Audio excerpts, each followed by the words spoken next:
Hello everyone and welcome back to another daily Geometry Dash video, and today I'm going to be showing you how to use the rotate trigger in Geometry Dash. So let's get right into it.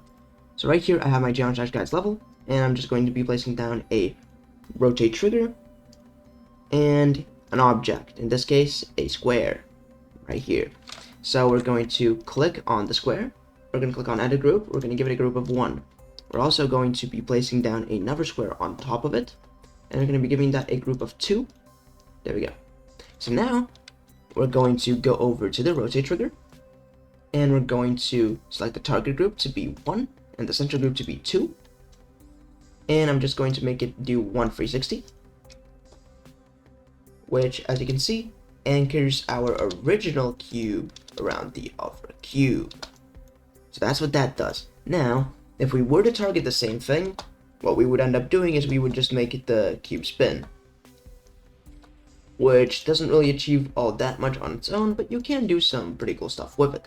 So now we're going to be introducing all the other modes of the rotate trigger. So here we have the aim mode, which the only thing you need to do, you just select the rotational target and just give it an offset on the rotation. So for example, if I wanted to offset it by 45 degrees, I just do that and it's going to work. As you can see, it's slanted at 45 degrees.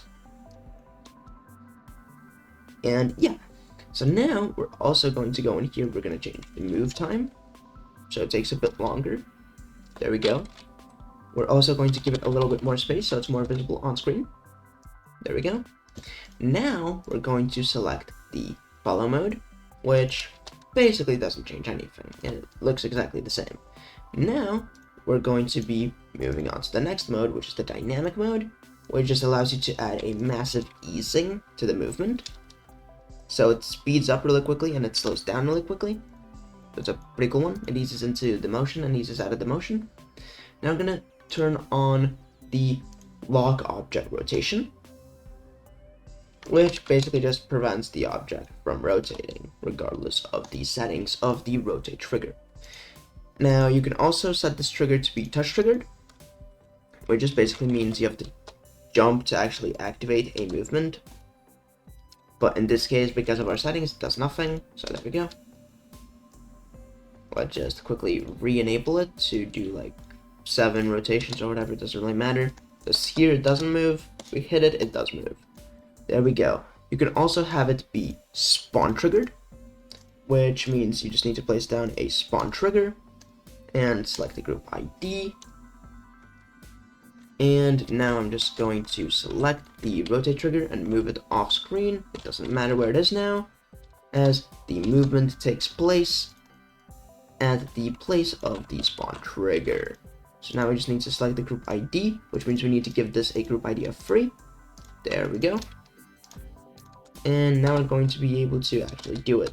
So now, wherever the spawn trigger is, it just does the same thing that that trigger would have done before.